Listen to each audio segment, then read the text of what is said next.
بسم اللہ الرحمن الرحیم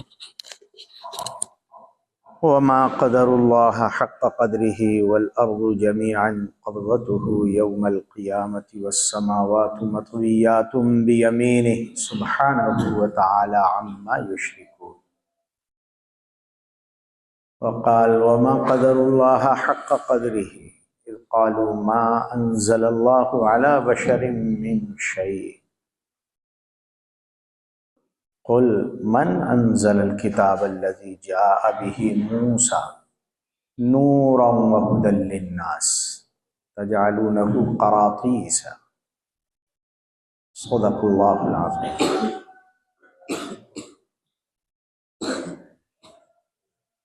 معزز علماء و اساتذہ کرام،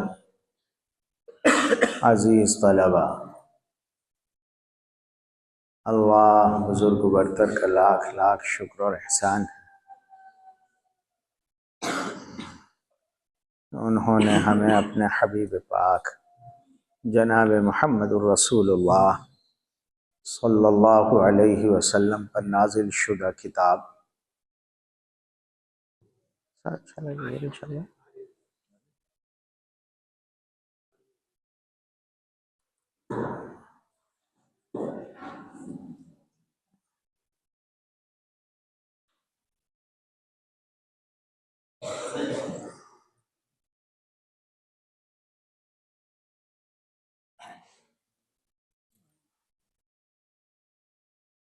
قرآن پاک کو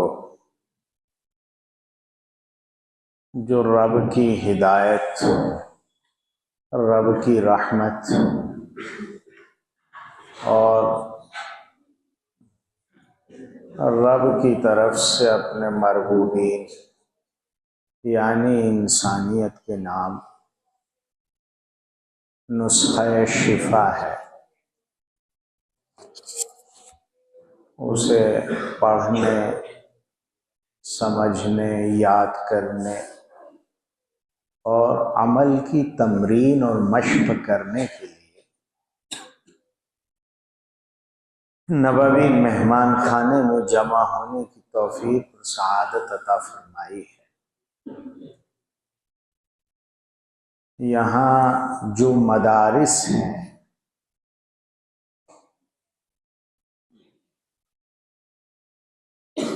ان میں اصل قرآن پاک کو پڑھایا جاتا ہے، اس کی شرح میں پھر حدیث پاک پڑھائی جاتی ہے اور پھر ان دونوں کی تشریح میں فقہ پڑھایا جاتا ہے۔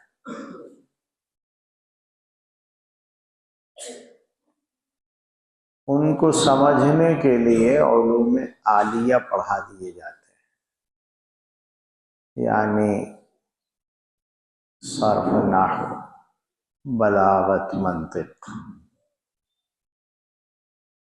یہ سب ادب یا پھر علوم عالیہ کے اصول پڑھائے جاتے ہیں۔ سب کا منشا، سب کا مقصد، اصل اللہ عز و جل کے کلام کو پڑھنا، سمجھنا، یاد کرنا، احکام پر عمل کرنے کی مشق کرنا اور انہیں عام کرنے کا جذبہ لے کر یہاں سے جانا۔ جہاں رب کا کلام پڑھایا جاتا ہے، ابتدا ہی سے رب کے کلام پر، اللہ کے کلام پر یہاں عمل کرنا سکھلایا بھی جاتا ہے۔ دوسرے مدارس وہ مقام ہیں جہاں انسان کو اپنے رب کی، اپنے اللہ کی، اپنے خدا کی، اپنے معبود کی عظمت دل میں بسائی جاتی ہے۔ باقی پوری دنیا میں جتنی بھی تعلیم گاہیں ہیں وہ سب کی سب مخلوق پر ریسرچ کرتی ہیں، مخلوق کو پڑھتی ہیں، اور اس کے لحاظ سے مخلوق ہی کی عظمت ان کے دل و دماغ میں بستی ہے۔ مدارس ہیں جو خالق کا کلام پڑھتے ہیں، یہ فرق ہے دونوں میں۔ وہ مخلوق کو پڑھتے ہیں، یہ خالق کو پڑھتے ہیں۔ وہ مخلوق کی باتیں پڑھتے ہیں، یہ خالق کی باتیں پڑھتے ہیں۔ وہ مخلوق کی ہدایات پڑھتے ہیں، یہ خالق کی ہدایات پڑھتے ہیں۔ یہ اللہ کی باتوں کو، اللہ کی ہدایات کو، اللہ کے کلام اور اس کے احکام کو پڑھتے ہیں۔ جب اس کا کلام پڑھتے ہیں تو ان کے دل میں اللہ کی عظمت، اللہ کی محبت اترتی چلی جاتی ہے۔ تو دنیا میں یہ ایک قوم ہے جو باقاعدہ اللہ کی معرفت کو پڑھ کر آتی ہے، اللہ کی کتاب کو بھی پڑھتی ہے، اور اس کے ذریعے سے اللہ کی معرفت اور اس کی محبت دل میں پیدا کرتی ہے، عظمت پیدا کرتی ہے۔ اللہ کی عظمت ہوتی ہے، اس کی بڑائی اور کبریائی دل و دماغ میں بس جاتی ہے، تو اس کے کلام کی بھی عظمت بستی ہے۔ کبھی ایسا ہوتا ہے کہ کلام پڑھ کر اللہ کی عظمت دل میں بڑھتی ہے، اور کبھی ایسا ہوتا ہے کہ عظیم اللہ کا کلام ہے اس لیے دل میں عظمت بڑھتی ہے۔ جو ابتدا کرنے والے لوگ ہیں ان کے دل میں اللہ کی عظمت ہوتی ہے،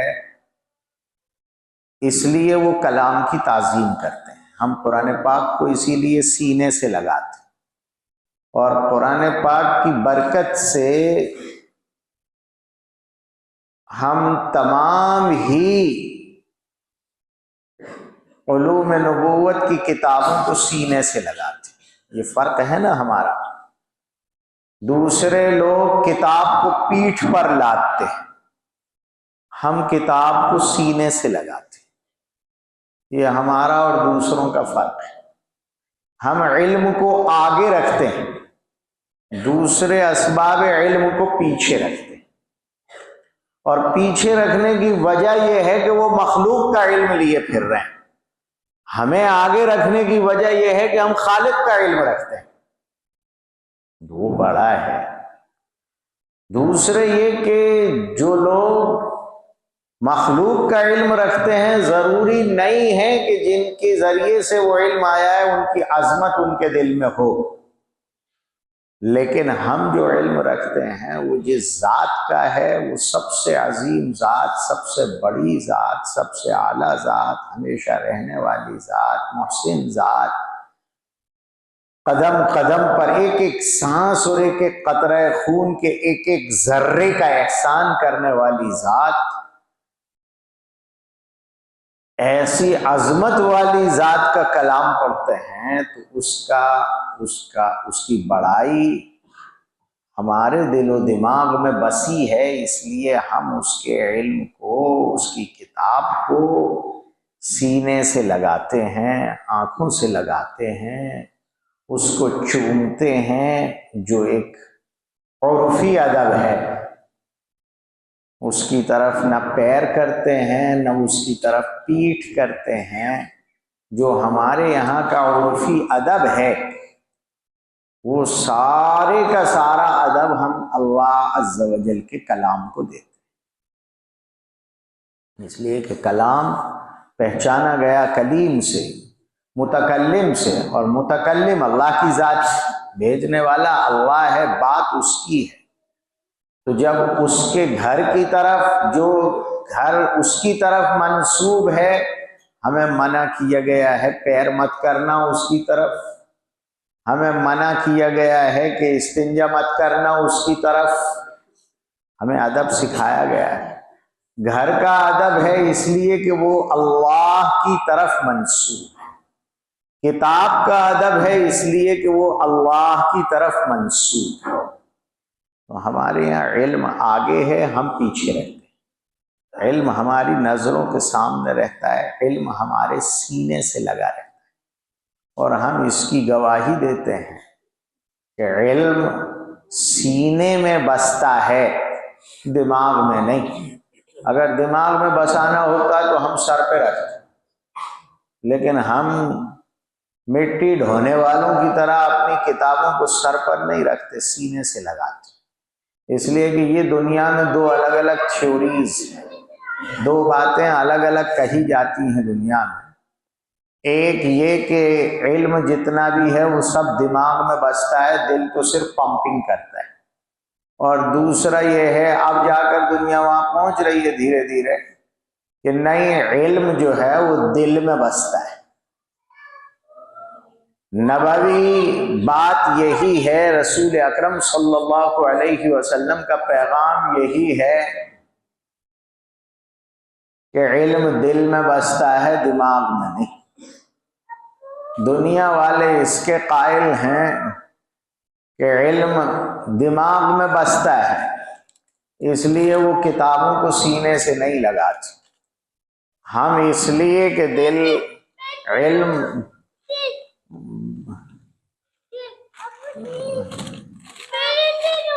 بات صحیح ہے، مائک پر اعلان کرنا چاہیے کہ یہی ہمارے ابا ہیں۔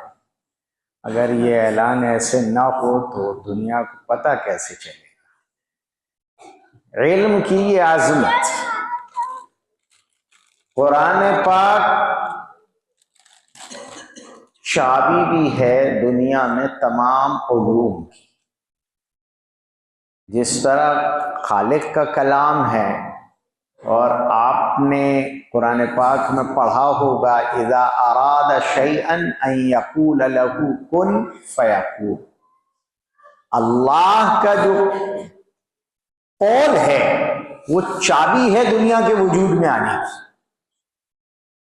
ٹھیک ہے، اللہ نے کن کہہ دیا تو جو چاہا وہ وجود میں آ گیا، بن گیا۔ اور قرآن اللہ کا کلام ہے،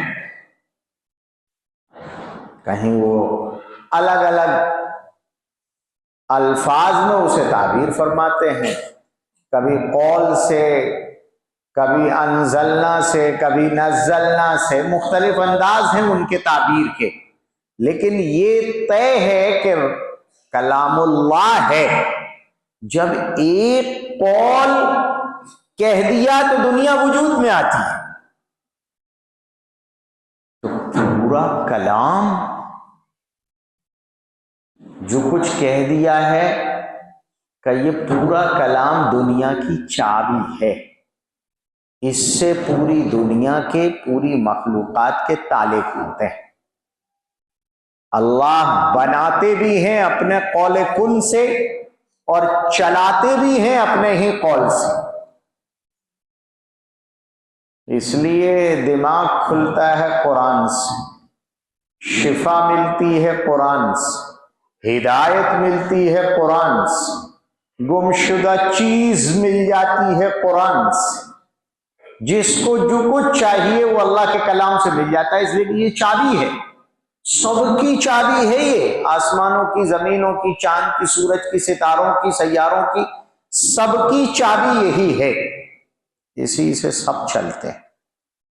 اگر دریا بھی سوکھ جائے تو عمر جیسے لوگ یہی چابی استعمال کرتے ہیں تو دریا بہنے لگتا ہے، طغیانی آ جائے تو تھم جاتے ہیں اسی سے۔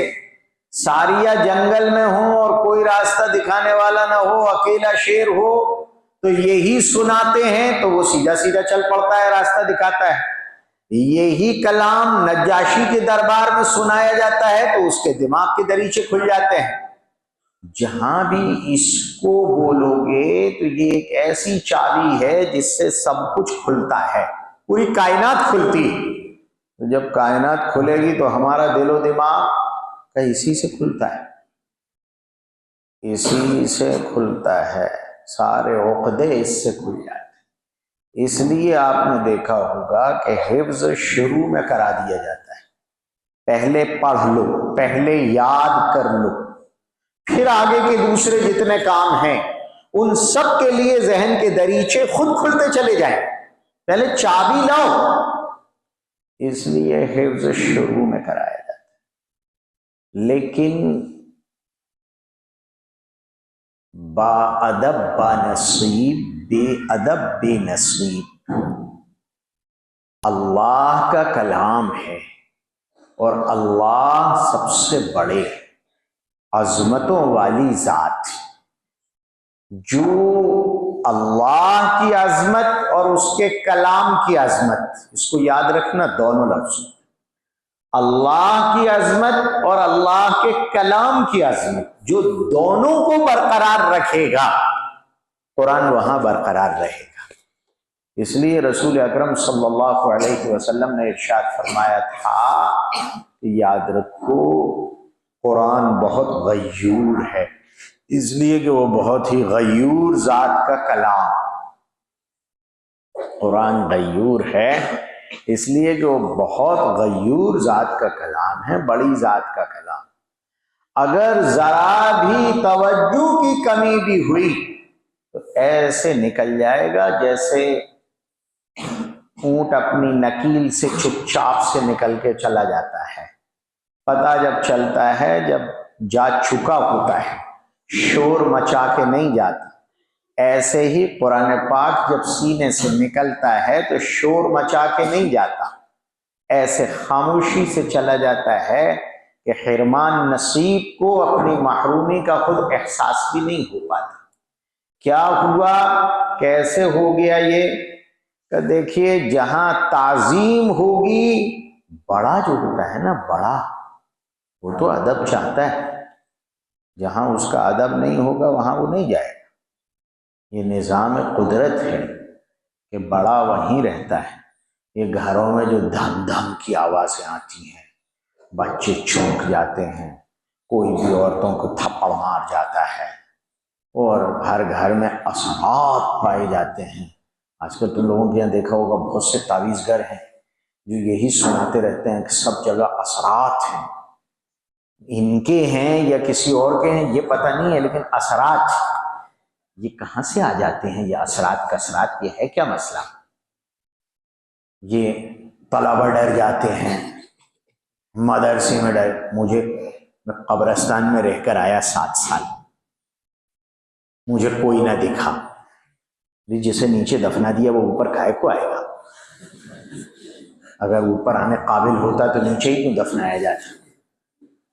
7 سال سے بھی زیادہ قبرستان میں رہا، اور پھر بھی موجود ہوں آپ کے سامنے، ڈرنا مت۔ لیکن یہ کہ کوئی نہ، یہ جو مدرسوں میں بچے ڈر جاتے ہیں، کیا ہے یہ، کیا ہوتا ہے، کیوں ہوتا ہے؟ کہ اس کی وجہ یہ ہے کہ ہر جگہ اللہ عز و جل نے صالحین بھی رکھے ہیں اور طالحین بھی رکھے ہیں۔ صحبت صالح ترا صالح کند، صحبت طالح ترا طالح کند۔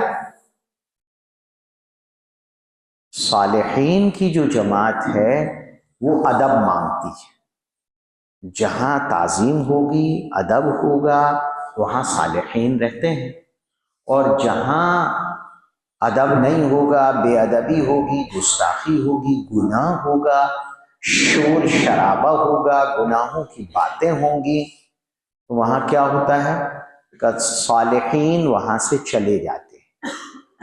اور دنیا کا اصول ہے کہ کوئی چیز خالی نہیں رہتی، تو صالحین چلے گئے تو کون آ گیا؟ کہ طالحین آ گئے۔ اب وہ طالحین کیا کرتے ہیں؟ کہ جو انہیں آتا ہے وہ کرتے ہیں۔ صالحین ہیں وہ عبادت کرتے ہیں، صالحین ہیں وہ تعلیم و تعلم کرتے ہیں، اور طالحین جو ہیں وہ شرارت کرتے ہیں، وہ لوگوں کو نقصان پہنچاتے ہیں، وہ چھیڑتے ہیں۔ اب گھر میں تم ٹی وی چلاتے ہو، تم میوزک چلاتے ہو، میوزک سنتے ہو، گھروں میں ادھم مچاتے ہو، گالیاں بکتے ہو، گانے گاتے ہو، تو صالحین رہیں گے؟ نہیں رہیں گے۔ وہ تو چلے گئے اس لیے کہ ان کا ادب نہیں ہوا۔ ان کو وہ واتاورن، وہ ماحول، وہ انوائرمنٹ ان کو نہیں ملا جو ان کی عبادت، ان کی صلاح کے لیے ضروری تھا۔ قرآن پاک نے بھی تو کہا نا کہ اگر کوئی لوگ اللہ کی بے ادبی کر رہے ہوں، غیبت چغلیاں کر رہے ہوں، غلط کام تو تم وہاں سے اٹھ جاؤ۔ کب تک؟ جب تک کہ وہ کسی دوسری بات میں مشغول نہ ہو جائیں۔ آیت پوچھوں گا تو ابھی نہیں بتاؤ گے، مجھے پتا ہے، اس لیے پوچھ ہی نہیں رہا ہوں، لیکن یہ کہ یہ بات موجود ہے کہ جب تک وہ دوسری بات میں مشغول نہ ہو جائیں تب تک کے لیے تم ان سے دور ہو جاؤ۔ تو صالحین جب یہ دیکھتے ہیں کہ یہاں اے میرے ہم نشین چل کہیں اور چل، اس چمن میں ہمارا گزارا نہیں، جب یہ چمن چمن کہلانے قابل نہیں بچا تو وہ چلے جاتے ہیں۔ وہ مسجد ہو تو وہاں سے بھی چلے جاتے ہیں۔ اسی لیے تو آپ سے کہا گیا ہے کہ مسجد عبادت کی جگہ ہے، یہاں زور سے چلانا ممنوع ہے۔ حتیٰ کہ حدیث میں آیا کہ قیامت کے قریب ایسی ڈھٹائی والے طالحین پیدا ہو جائیں گے جو مسجد میں شور مچائیں گے، زور زور سے بولیں گے۔ یہ کون کرے گا کہ قیامت کے قریب وہ طالحین آئیں گے، صالحین۔ صالحین سے تو یہاں تک کہہ دیا گیا ہے کہ مسجد میں اگر نماز کا وقت ہے اور تم آئے ہو تو کسی کو سلام مت کرو، سب اللہ کے ذکر میں مشغول ہیں، دعا میں مشغول ہیں، نماز میں مشغول ہیں۔ یہاں جو آیا ہے وہ اللہ کی طرف متوجہ ہے، ان کو سلام کر کے تم اپنی طرف متوجہ مت کرو، تم یہاں اللہ کی طرف متوجہ ہونے کے لیے آئے۔ اس لیے دیکھا ہو جمعے میں اتنے سارے آتے ہیں، سلام کرنے کی اجازت نہیں ہے کسی کو، جو آ رہا ہے وہ سلام مار رہا ہے۔ اسی لیے آپ نے دیکھا ہوگا نور النساء پڑھنے والوں نے باقاعدہ لکھا ہے اس میں کہ خطبے سے پہلے امام صاحب سلام نہ کریں، لکھا ہے نا۔ ادھر جاؤ گے ادھر مکہ مدینے میں تو وہاں وہ آ کے پہلے سلام مارتے ہیں، ان کے آنے کا پتہ ہی تب چلتا ہے جب وہ سلام کرتے ہیں، اس کے بعد پھر اذان ہوتی ہے، خطبہ شروع ہوتا ہے۔ جبکہ نور النساء میں لکھا ہے کہ یہ مکروہ ہے۔ ارے دیکھ لینا اگر نہ دیکھا ہو، لکھا ہے کہ مکروہ ہے سلام نہ کیا جائے۔ کیوں؟ شور نہیں، اس لیے کہ یہاں سب اللہ کی طرف متوجہ ہے۔ تو صالحین وہیں رہتے ہیں جہاں ان کو ادب والا، تعظیم والا ماحول ملتا ہے، انوائرمنٹ ملتا ہے۔ وہ اگر چلے جائیں تو صالحین رہ جاتے ہیں، اس لیے کہ خانہ خالی را دیو نہیں گھیرن، خالی گھر ہوا تو شیاطین آتے ہیں۔ خانہ خالی میں فرشتے صالحین کی جماعتیں نہیں آتی، وہاں تو دیو آتے ہیں، دیو آتے ہیں وہی گھیر لیتے ہیں۔ اب جہاں مدرسوں میں صالحیت ہے، نیکی ہے، عبادت ہے، ادب ہے، قرآن پاک کی تعظیم ہے، تکریم ہے، وہاں کوئی نہیں ستائے گا۔ ہاں جہاں یہ سب نہیں ہے، شور شرابہ کرنے لگے، شیطانی تم کرو گے تو پھر شیاطین آتے ہیں۔ ہم تو شیطانی کا مطلب شیطان والے اعمال کو کہتے ہیں۔ ابھی میں مدینہ منورہ میں تھا اس عمرے میں، تو وہاں ایک عرب ریسٹورنٹ پہ ناشتہ کرنے چلے گئے صبح صبح، تو اس نے پورا ناشتہ کرا دیا۔ اس کے بعد وہ ویٹر بڑے ادب سے کھڑا ہوا اور مجھ سے کہتا ہے ابغا شیطانی۔ اب میں پریشان تھا کہ یہاں کون سی شیطانی کرنا ہے ہمیں، یہ کہہ رہا ہے ابغا شیطانی۔ ابغا کا لفظ تو ٹھیک ہے، یہ چاہت کے لیے بول رہے ہیں، یہ امر بولیں گے اور مراد کیا لیں گے یہ ان کا اپنا مسئلہ ہے، لیکن شیطانی کا کیا کریں، اس کا کیا مفہوم؟ بہت دیر سوچا، پھر ایک مولانا بیٹھے ہوئے تھے، میں نے ان سے کہا میں کہیں ایسا تو نہیں کہ یہ شیئن ثانین کہنا چاہ رہا ہے، ابغا شیئن ثانین، کیا آپ کو کوئی دوسری چیز چاہیے؟ تو وہ شیئن ثانین کو ساکتا بولتے ہیں، تو شیئن ثانین کو شیئن تانین کیا، اور پھر اس کو جب شارٹ کرنے گیا تو شے ثانی کر دیا، تو شے ثانی کو پھر شیطانی کر دیا۔ وہ کہہ رہا ہے بغا شیطان، ان کا مولویوں سے پوچھ رہا ہے کہ تم شیطانی کرو گے؟ اب بتائیں کہاں جائیں دنیا میں؟ ہوتا ہے ہوائی جہاز میں احرام پہنے بیٹھے تھے، حج میں جا رہے تھے، ناس ایئر ویز کی فلائٹ تھی، وہاں ایک حاجی سو گیا کرسی پہ، تو وہ ایسا سو گیا، وہ اس کا ایک ہاتھ ایسا نیچے ایک اوپر ایسا ٹیڑھا پڑا ہوا وہ سو رہا تھا۔ تو وہ آیا، ناصر ایئرویز میں سب مسلم تو رہتے نہیں ہیں، وہ آیا مرد خادم، تو وہ آ کے اشارے سے کہتا ہے کہ اس نے شراب پی رکھی ہے کیا؟ اب بتائیے۔ میں نے کون سمجھا، نالائق میں ہم آ رہے ہیں احرام باندھ کر، ہم شراب محبت پیتے ہوئے جا رہے ہیں یہاں سے، نعرہ مستانہ لگاتے ہوئے، تم پوچھ رہے ہو کہ انہوں نے پی رکھی ہے کیا؟ ایسا ہوتا ہے، دنیا ہے، یہاں سب ہوتا ہے، کیا کہیں۔ میں خود آ رہا تھا ایک پروگرام سے واپس، ایسی ولایت جھاڑ کے آ رہا تھا، جب یہاں آیا دو ایک مولوی بھی ساتھ تھے، حکاوتا سے بیان کر کے لوٹ رہا تھا، رات میں 2:30 بجے یہاں پلاسیا چوراہے پر آیا، میری آنکھ لگ گئی، آگے کی سیٹ پہ بیٹھا تھا، میری آنکھ لگ گئی تھی، سو گیا تھا۔ تو وہ پولیس والے نے گاڑی روک لی، اور وہ پوچھتا ہے کہ انہیں کیا ہوا ہے؟ تو وہ پیچھے جو مولوی صاحب بیٹھے تھے وہ کہنے لگے کہ آنکھ لگ گئی ہے، سو رہے ہیں۔ کیا سو رہے ہیں یا پی رکھی ہے؟ میں نے آنکھ کھولی، میں نے کہا شرم بھی ہے، سب کو اپنا جیسا سمجھا ہے۔ تو کہنے لگا لیٹ گو مطلب جانے دو۔ تو دنیا میں ایسا بھی ہوتا ہے میرے ساتھ، ایسا بھی ہوتا ہے، سب پر الزام لگتے ہیں۔ تو جو شیطانیاں ہوتی ہیں، بے ادبیاں ہوتی ہیں، تو وہاں سے صلاح چلی جاتی ہے اور پھر طالحین باقی رہ جاتے ہیں۔ اس لیے دیکھا ہوگا مدرسوں میں پھر بیت الخلاء میں گئے تھے، کسی نے ڈرا دیا، ارے ڈرا اس لیے دیا کہ دعا نہیں پڑھی تھی، یہ تو سب کو پتا ہے، حضور بتلا گئے ہیں کہ وہاں فیملی کے ساتھ رہتے ہیں شیاطین، ہسبینڈ وائف دونوں وہیں رہتے ہیں، ان کا بیڈ روم ہے وہاں۔ اب تمہیں اگر بچنا خبوثی اور خبائث، اس کے علاوہ کسی اور جگہ بتاؤ ایسی دعا جس میں میل فیمیل دونوں سے پناہ مانگی گئی ہو، صرف بیت الخلاء میں مانگی گئی ہے۔ کیوں؟ اس لیے کہ ان کے بیڈ روم وہی ہیں۔ اب تم جا رہے ہو تو کہیں جاؤ تو کھٹکھٹا کے جاؤ بھائی، تو وہاں جاؤ تو دعا پڑھ کے جاؤ، نہیں پڑھی چلے جا رہے ہیں افلاطون، پھر ڈر گئے، اب کہیں ہم مدرسے میں گئے تھے وہاں ڈرے، جماعت میں گئے تھے وہاں ڈرے۔ ارے جماعت میں گئے تھے، دعا کیوں نہیں پڑھتے؟ دعا پڑھو گے تو نہیں ڈرو گے۔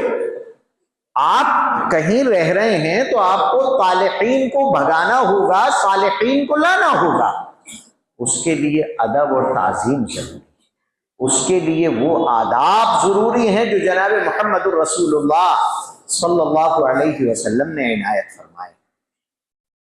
قرآن اللہ کا کلام، اس کلام اللہ کے بھی آداب ہیں، ان آداب کی پیروی کرنا ضروری ہے۔ اگر آداب رہیں گے تو قرآن آئے گا، ورنہ بہت سو کو آپ نے درمیان سے چھوڑ کر جاتے ہوئے دیکھا ہوگا، ذہین تھے لیکن چلے گئے۔ کیوں؟ اگر ذہانت سے قرآن ملتا تو یہ اتنے ذہین چلے کیوں گئے؟ یہ اپنے آپ چلے گئے یا نکالے گئے؟ انہیں کس نے نکالا؟ مدرسے والوں نے یا اللہ عز و جل؟ اللہ کی کتاب پڑھنے آئے تھے۔ اگر نکالا ہے تو اللہ عز و جل کو یہ پسند نہیں آئے، کیونکہ یہ وہ ادب نہیں رکھتے، یہ وہ ادب نہیں رکھتے جس ادب کے ساتھ اللہ کی کتاب آتی ہے، اور آ جائے تو پھر زندگی بھر کا ادب ہے، زندگی بھر کی تعظیم، زندگی بھر کی تعظیم۔ اللہ کا بھی ادب رکھنا ہے، اللہ کی کتاب کا بھی ادب رکھنا ہے، کتاب کا ادب اور کتاب کے احکام کا ادب۔ اس لیے عمل بھی کرنا ہوگا احکام ربانی پر۔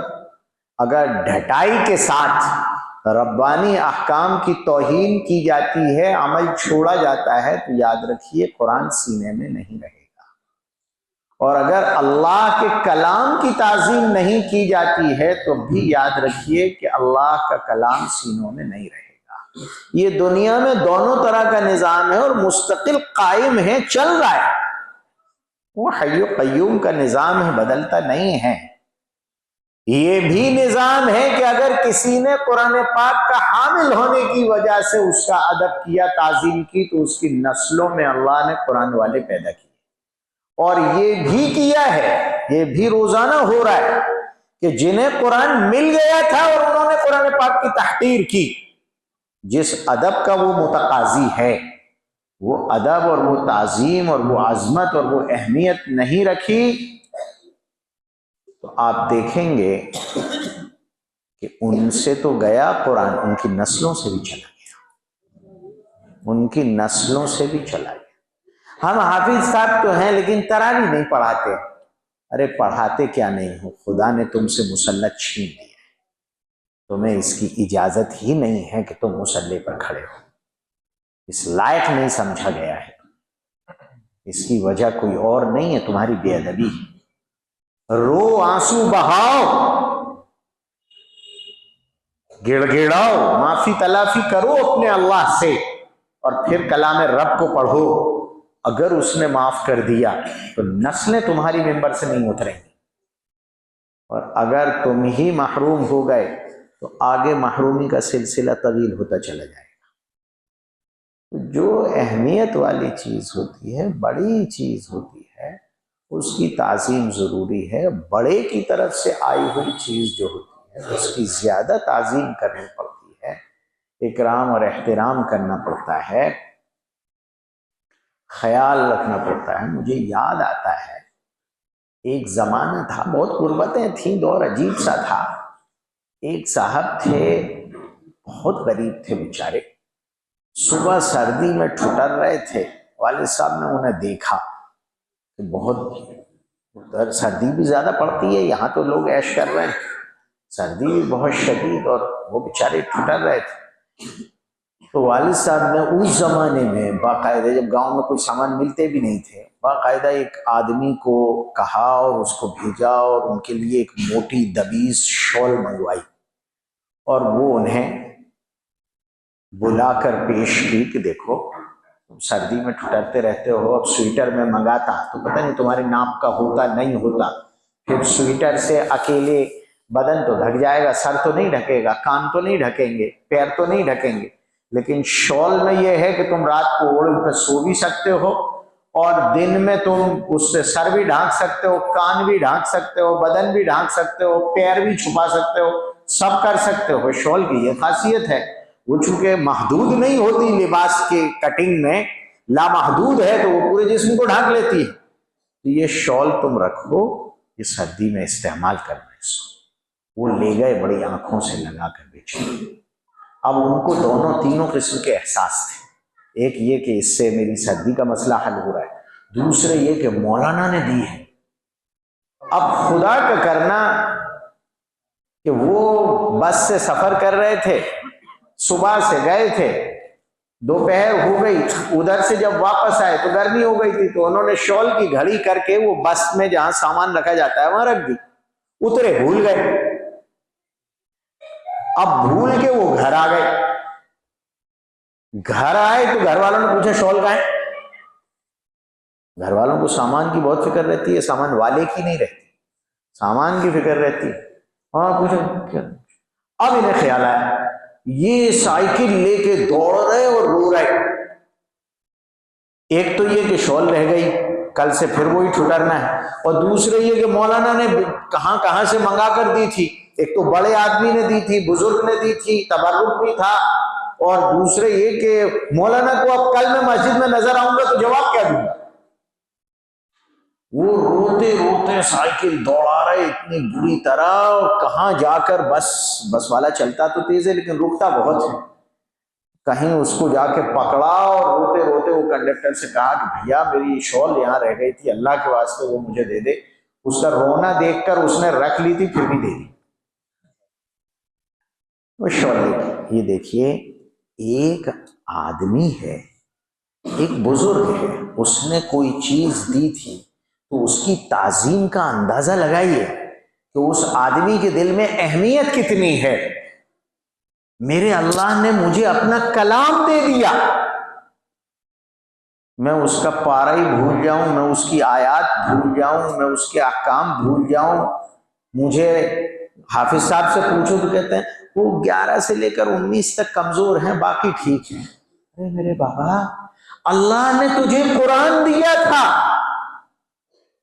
آدھا تم نے ویسے ہی چھوڑ رکھا ہے، تمہارے پاس صرف آدھا ہی ہے، تم زندہ کیسے ہو؟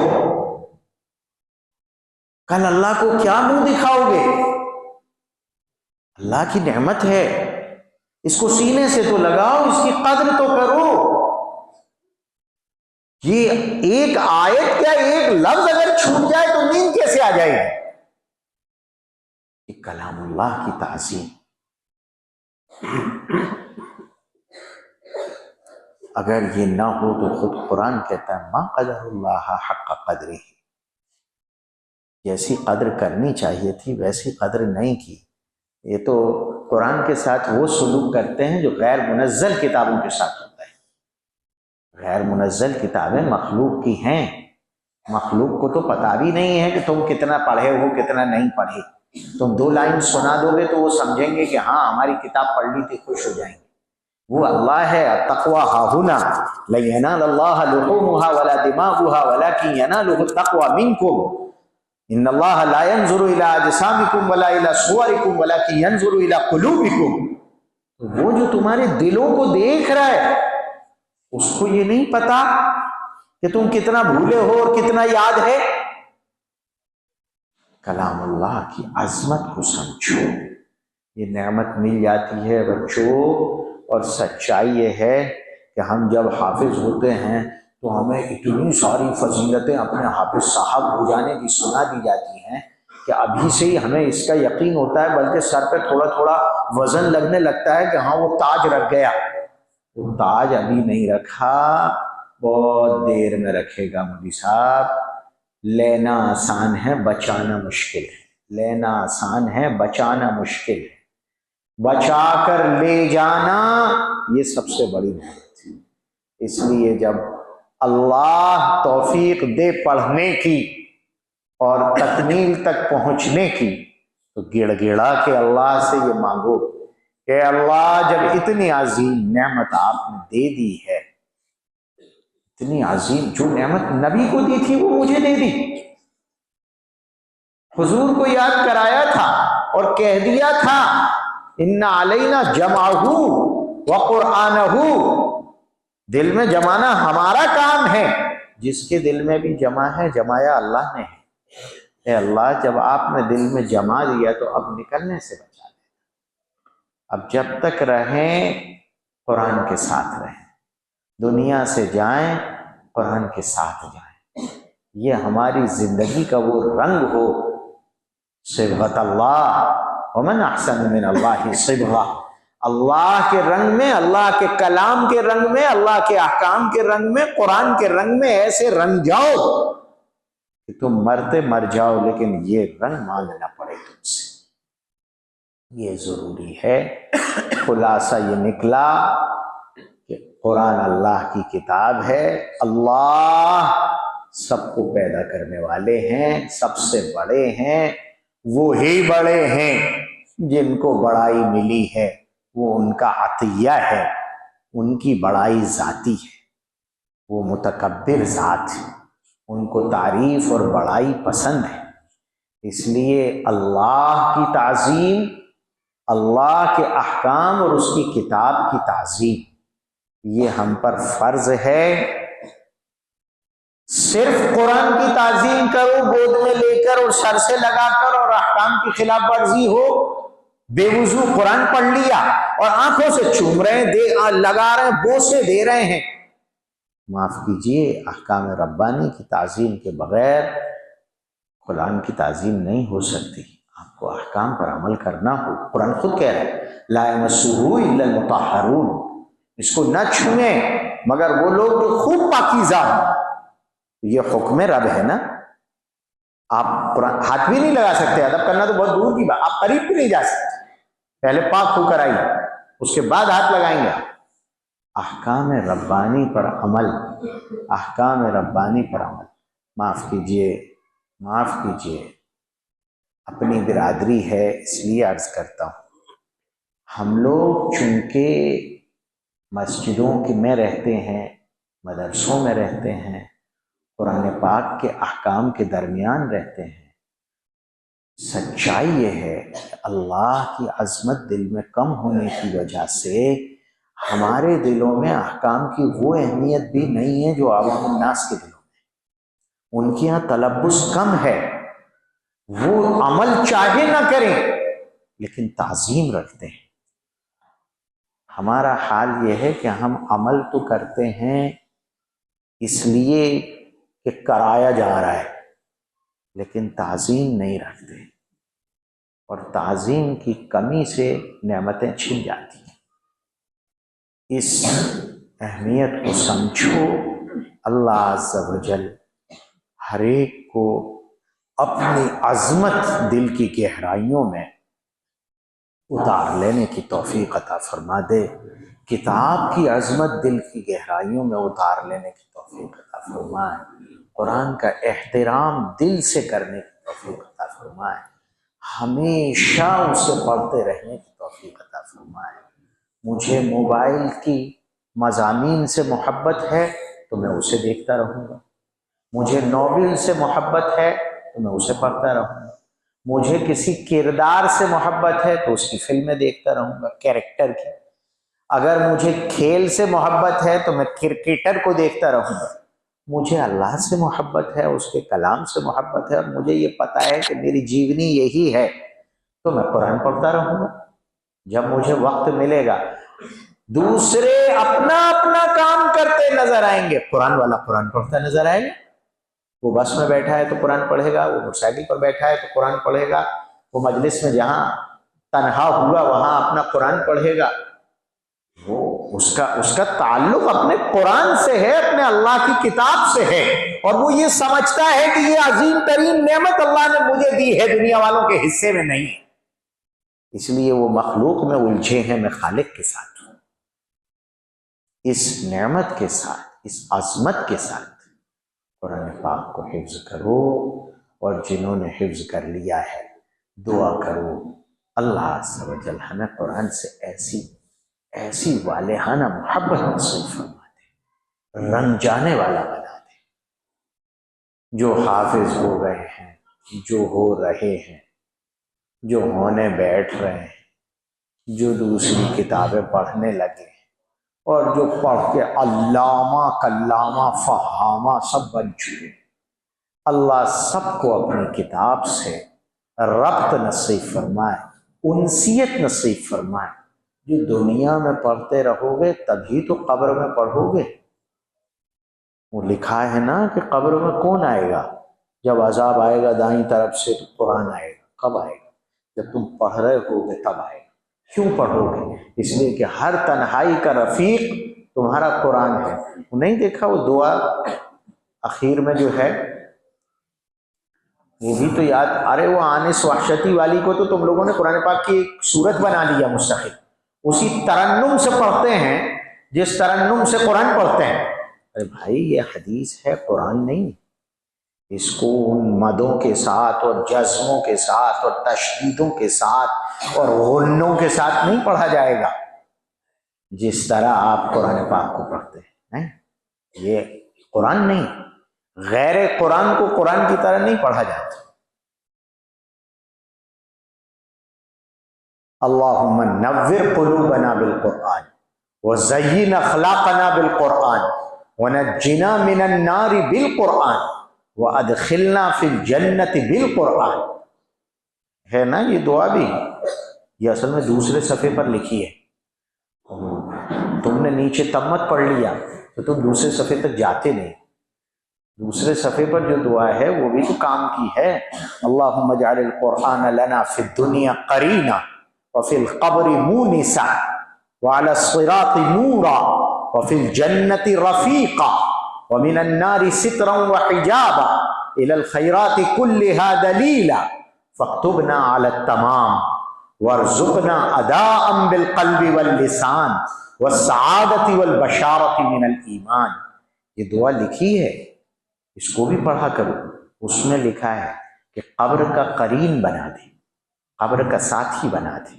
جب تنہائیوں میں تمہیں قرآن پاک پڑھنے کی عادت ہوگی تو قبر کی تنہائی میں جا کر قرآن پڑھو گے، اور وہی قرآن جو دنیا میں سانپ بچھو بھگا دیتا ہے، اگر سورہ طارق کو 111 مرتبہ پڑھ کر رائی پر دم کر کے ڈال دو تو سانپ بھاگ جاتے ہیں، تو اگر یہ سورہ طارق تم نے قبر میں پڑھی تو وہاں کے سانپ نہیں بھاگیں گے؟ وہاں کے سانپ بھی تو بھاگیں گے۔ لیکن شرط یہ ہے کہ ہم اس طرح قرآن والے بنیں۔ اللہ عز و جل ہمیں اس نعمت عظیمہ کی قدر کی توفیق عطا فرمائے، آمین۔ وآخر دعوانا ان الحمد للہ رب العالمین۔ چلو بھائی اب کیا کرو گے؟ تکمیل کرو گے؟ بسم اللہ الرحمن الرحیم۔ کہاں ہیں ان کے حافظ صاحب؟ سنبھالو گے؟ ان کے استاد کہاں ہیں؟ ان بچوں کے استاد کہاں ہیں؟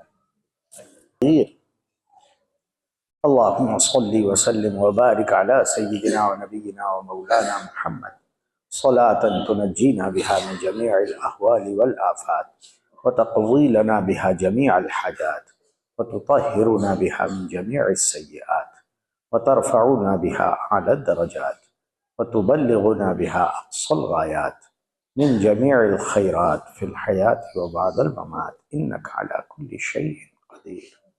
اللہم نور قلوبنا بالقرآن وزین اخلاقنا بالقرآن ونجنا من النار بالقرآن وادخلنا فی الجنة بالقرآن۔ اللہم ارزقنا بكل حرف من القرآن حلاوة وبكل جزء من القرآن جزاء۔ اللہم اجعل القرآن ربیع قلوبنا وجلاء صدورنا وذہاب غمومنا وغمومنا۔ اے اللہ ہماری سیاہکاریوں، غلط کاریوں، خطا کاریوں کو معاف فرما، اخذ قرآن کے درمیان ہونے والی کوتاہیوں کو معاف فرما، طرفین سے معاف فرما۔ اے اللہ عظمت قرآن نصیب فرما، نور قرآن نصیب فرما، حلاوت قرآن نصیب فرما، تلبس بالقرآن نصیب فرما۔ اے اللہ تلبس بالقرآن نصیب فرما۔ اے اللہ قرآن کو ہماری زندگی میں رچا بسا دے، قرآن پاک سے خاص الفت اور محبت نصیب فرما دے، ہمیشہ قرآن پاک سے اپنی زبان کو رطب اللسان رکھنے کی توفیق عطا فرما۔ اے اللہ پڑھتے رہنے کی توفیق عطا فرما۔ اے اللہ پڑھتے رہنے کی توفیق عطا فرما۔ اے اللہ پڑھتے رہنے کی توفیق عطا فرما۔ سینے کو قرآن پاک سے معمور فرما، اس کے مفاہیم سے معمور فرما۔ اے اللہ احکام قرآنی پر عمل کو سعادت سمجھ کے کرنے کی توفیق نصیب فرما، احکام قرآنی کی عظمت نصیب فرما۔ رب اکرم اپنی عظمت نصیب فرما دیجیے، اپنی بڑائی دل میں بسا دیجیے۔ اے اللہ اپنی عظمت اور اپنا احترام نصیب فرما، اپنے نبی کی عظمت اور محبت نصیب فرما۔ اے اللہ قرآن پاک اور قرآن پاک سے متعلق جتنے بھی ادوات اور اسباب ہیں سب کی عظمت اور محبت نصیب فرما۔ اے اللہ وہ ادب نصیب فرما جس سے خوش ہو کر آپ نعمتیں عطا فرماتے ہیں، وہ شکر گزاری نصیب فرما جس سے راضی ہو کر آپ نعمتوں میں اضافہ فرماتے ہیں۔ اے اللہ اس بے ادبی سے، گستاخی سے، ناشکری سے ہم آپ کی امان مانگتے ہیں جس کی وجہ سے لوگ نعمتوں سے محروم کر دیے جائیں۔ اے اللہ اس سے ہمیں نجات نصیب فرما، عافیت نصیب فرما۔ اے اللہ ہم چھوٹے ہیں، حقیر ہیں، آپ تو بہت عظیم ہیں، آپ کی کتاب بہت عظیم ہے۔ یہ تو صرف آپ کا احسان اور آپ کا فضل ہے کہ ہم حقیروں کے سینوں کو آپ نے قرآن پاک سے بھر دیا۔ اے اللہ جب تک زندہ رہے ہمیں قرآن پاک سے منور فرما۔ اے اللہ جس دن اس دنیا سے جائے اے اللہ ہماری نسلوں میں قرآن پاک عطا فرما۔ اے اللہ ہماری نسلوں میں قرآن پاک نصیب فرما، اس کا ادب اور عظمت نصیب فرما۔ اے اللہ قبروں کو نور سے منور فرما، قرآن کے نور سے منور فرما۔ ہر تنہائی میں اے اللہ قرآن کو ہمارا رفیق بنا دے، ساتھی بنا دے۔ اے اللہ ہر خالی پن میں ہمیں قرآن پاک سے تعلق نصیب فرما دے۔ اے اللہ ہر لمحہ قرآن سے ہمیں ایسی الفت اور محبت ہو کہ ہم ہو اور قرآن نہ ہو۔ اے اللہ ایسی ہماری خالی زندگی سے ہماری حفاظت فرما۔ اے اللہ ایسی خالی زندگی سے ہماری حفاظت فرما۔ اے اللہ قرآن سے ہمیں شاد اور آباد فرما۔ اے اللہ یقیناً حقارتوں کے باوجود اس عظیم نعمت سے آپ نے سرفراز فرمایا ہے۔ اے اللہ مرتے دم تک اور نسلوں میں اسی کے ذریعے سے ہمیں اور ہمارے خاندانوں کو آباد فرما۔ اے اللہ اپنی توجہات کا مرکز بن جانے کی توفیق نصیب فرما۔ اے اللہ اپنی نعمتوں کا محبت بننے کی توفیق اور موقع نصیب فرما۔ اے اللہ قرآن پاک ہی کے وسیلے سے اے اللہ ہمیں صحت نصیب فرما، عزت نصیب فرما، عافیت نصیب فرما، حفاظت نصیب فرما، ہدایت نصیب فرما۔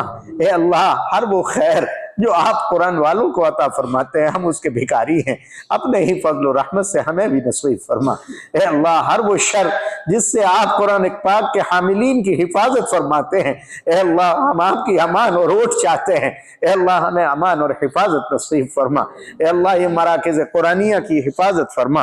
اے اللہ ان میں قرآن پاک کا ادب کرنے والے نصیب فرما۔ اے اللہ بے ادبوں سے حفاظت فرما۔ اے اللہ بے ادبوں سے اور بے ادبی سے حفاظت فرما۔ ان مراکز کو آباد فرما۔ اے اللہ ان کی طرف امت کے نونہالوں کا رجوع نصیب فرما۔ جو آ گئے ہیں انہیں علم نافع کی سعادت نصیب فرما، علم نافع کی دولت نصیب فرما۔ اے اللہ یہاں سے جانے والوں کو جہاں جہاں رہیں قرآن پاک کی اشاعت اور خدمت کے لیے قبول فرما۔ اے اللہ تمام خدام کو، اے اللہ تمام ان لوگوں کو جو معاونین ہیں، ناصرین ہیں، جن کو آپ نے ذریعہ بنایا ہے، ان معصوموں سے محبت کرنے والا بنایا ہے، اے اللہ سب کے جائز مقاصد میں کامیابی نصیب فرما، ان کے نسلوں میں قرآن اور ایمان نصیب فرما، سب کو ہدایت اور حفاظت نصیب فرما۔ اے اللہ جو چلے گئے ان کی بال بال مغفرت فرما۔ اے اللہ ہم جب تک رہیں ہمیں قرآن پاک کے نور کے ساتھ منور رکھ۔ اے اللہ جس دن جائیں قرآن پاک کے ساتھ ہمارا خاتمہ ایمان پر فرما۔ اے اللہ ہماری تمام دعاؤں اور صداؤں کو اپنے محبوب پاک جناب محمد الرسول اللہ صلی اللہ علیہ وسلم کے طفیل قبول و منظور فرما۔ وصلی اللہ تعالی علی خیر خلقہ محمد وعلی آلہ واصحابہ اجمعین۔